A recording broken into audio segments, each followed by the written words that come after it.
Hello, this is Christina Nichols with NicholsGPS, and I'm pleased to bring you this week's What's on the Whiteboard. Today we're launching a multi-week session on how to create your annual plan. There are so many ways that you can think about creating your annual plan and so many places to start. It really becomes sort of a chicken and an egg piece. You can start with analytics, you can start with data, you can start with a theme, you can start with a strategy, you can start with your key pieces in place.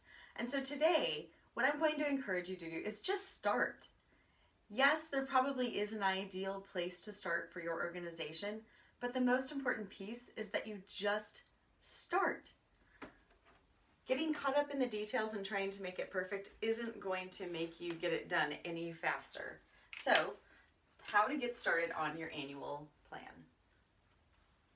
I suggest you think about your year, and because we're recording this in May, and I'm going to assume that those listening right now have a fiscal year that start in July, but you could definitely shift this around and make it for a January start.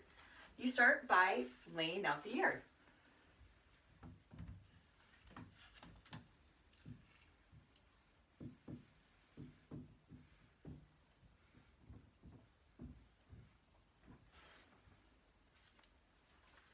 After that, you think about the campaigns that you want to run. Let's say, for instance, that you always drop a calendar year-end mail solicitation, obviously, right? So we know that we want that to drop here. So for our mail campaign, I'm going to color it in here.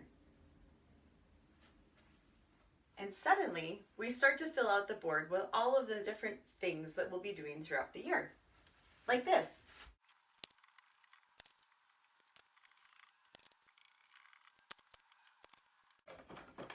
So now that all of this is up on the board, what's important to see is that it doesn't actually matter which channels I'm talking about here, although you probably may be able to guess a few of them.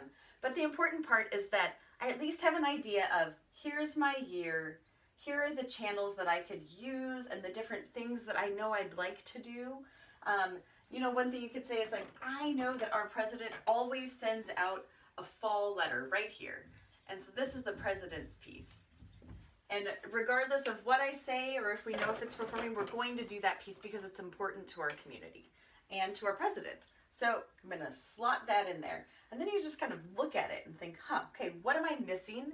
What are my opportunities in this? And how do I actually get this into a formalized plan? And that's all coming next. So stay tuned. Join us for the next What's on the Whiteboard to dive into creating an annual plan. Thanks so much.